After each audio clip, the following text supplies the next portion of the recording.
આ વિડીયોમાં એકદમ પૌષ્ટિક સુખડી બનાવવાની પૂરી રીત અને પરફેક્ટ ટિપ્સ બતાવી છે. ચલો ફટાફટ જોઈએ. સૌથી પહેલા સુખડી બનાવવા માટેનું એકદમ સરળ લોટનું માપ જોઈએ. અત્યારે આપણે 1 કપ અને પોણો કપ એટલે કે પોણા 2 કપ જેટલો ઘઉંનો રોટલીનો લોટ લીધો છે, જે ઝીણો હોય છે, અને 1/4 કપ જેટલો આપણે ઘઉંનો જાડો એટલે કે ભાખરીનો લોટ લીધો છે. ટોટલ બધો લોટ થઈને 2 કપ છે. અત્યારે ફ્રેન્ડ્સ તમને હવે ઘીનું સરળ માપ કહું. ટોટલ 2 કપ લોટ હતો તો આપણે 1 કપ જેટલું ઘી લીધું છે. તેમાંથી 1 ચમચા જેટલું ઘી એટલે કે 3 થી 4 ચમચી ઘી પહેલા લઈએ. ગેસની એકદમ સ્લો ફ્લેમ રાખી છે.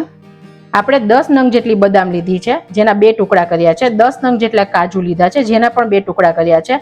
5 નંગ અખરોટ લીધી છે અને 2 ચમચી જેટલા મગજતરીના બી લીધા છે. આ ઓપ્શનલ છે, તમને જે ડ્રાયફ્રૂટ ભાવતું હોય તો તમે એડ કરી શકો છો.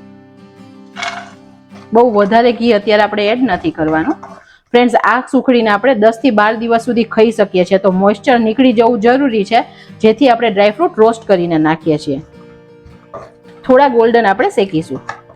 ફ્રેન્ડ્સ, ડ્રાયફ્રૂટ છે ને જનરલી બાળકો ખાવાનું એવોઇડ જ કરે છે. તો તેવા ટાઈમે ફ્રેન્ડ્સ આવી રીતે સ્માર્ટલી આપણે ડ્રાયફ્રૂટ એડ કરશું ને તો તેમને ખબર પણ નહીં પડે અને હોંશે હોંશે ખાઈ પણ લેશે. ડ્રાયફ્રૂટ સરસ ગોલ્ડન કલરનું થઈ ગયું છે. આપણે તેને કાઢી લઈએ. ઘી નિતારીને કાઢીએ છીએ.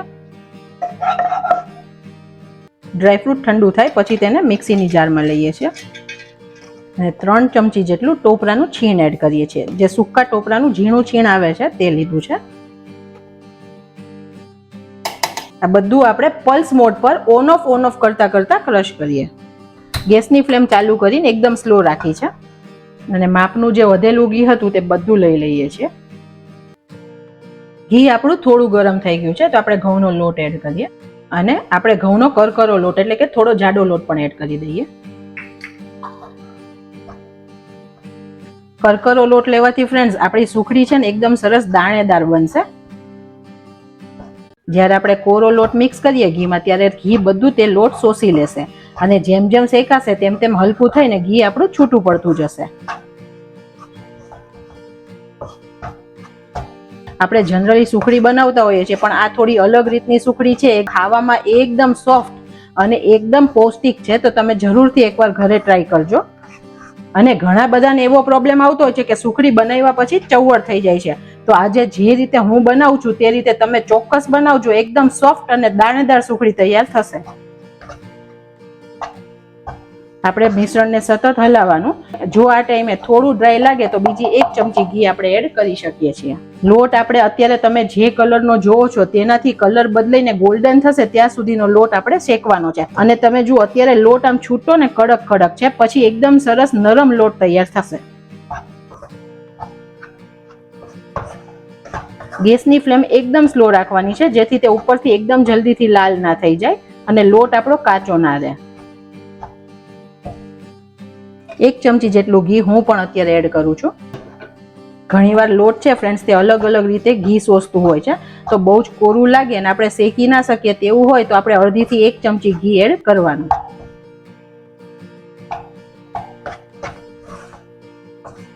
લગભગ 2-3 મિનિટ થઈ છે ફ્રેન્ડ્સ ને તમે જુઓ પહેલાથી લોટ હતો તે થોડોક હલકો થયો છે.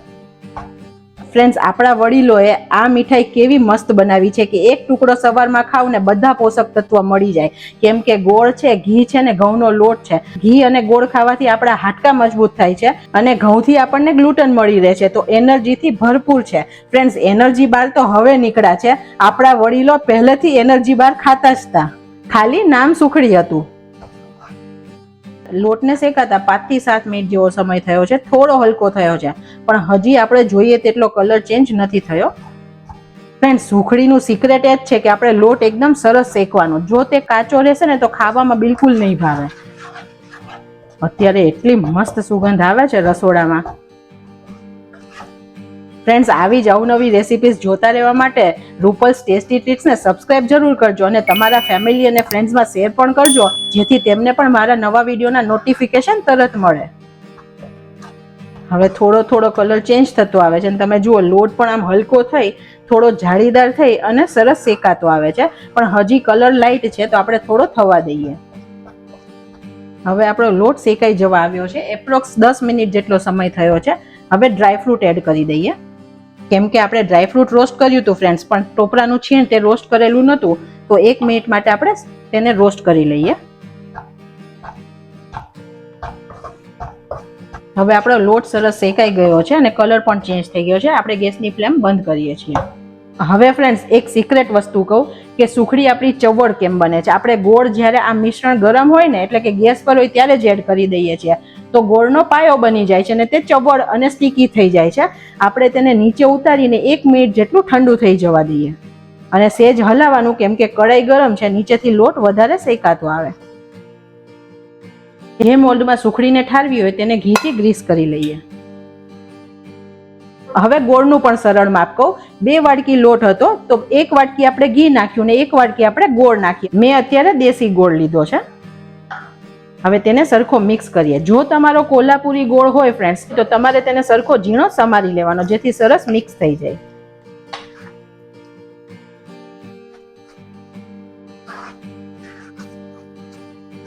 પહેલા આપણે ગોળને સરખો મિક્સ કરી દઈએ. મિશ્રણ હજુ આપણું થોડું ગરમ જ છે. હવે આપણે તેની અંદર 1/4 કપ જેટલું દૂધ એડ કરીએ અને તેને મિક્સ કરીએ. મિશ્રણ આપણું ગરમ જ છે, તે સરસ મિક્સ થઈ જશે. દૂધથી ફ્રેન્ડ્સ એકદમ સરસ સોફ્ટ સુખડી તૈયાર થશે. એપ્રોક્સ 3 થી 4 ચમચી જેટલું દૂધ નાખ્યું છે. તમે જુઓ ફ્રેન્ડ્સ એકદમ પરફેક્ટ માપ છે. અત્યારે ફ્રેન્ડ્સ તમે ચમચાથી આમ દબાવો ને તો જ એકદમ સરસ નરમ લાગે છે સુખડી. મિશ્રણને આપણે થાળીમાં લઈએ. કોઈ પણ વાડકીના પાછળના ભાગને આપણે થોડું ઘી લગાવી ગ્રીસ કરીએ અને સુખડીને પાથરી દઈએ. ઉપરથી આપણે એકદમ સ્મૂધ કરી દેવાની અને સાઈડ્સથી પણ આવી રીતે દબાવી દેવાની. સુખડીમાં આપણે કાપા કરી દઈએ.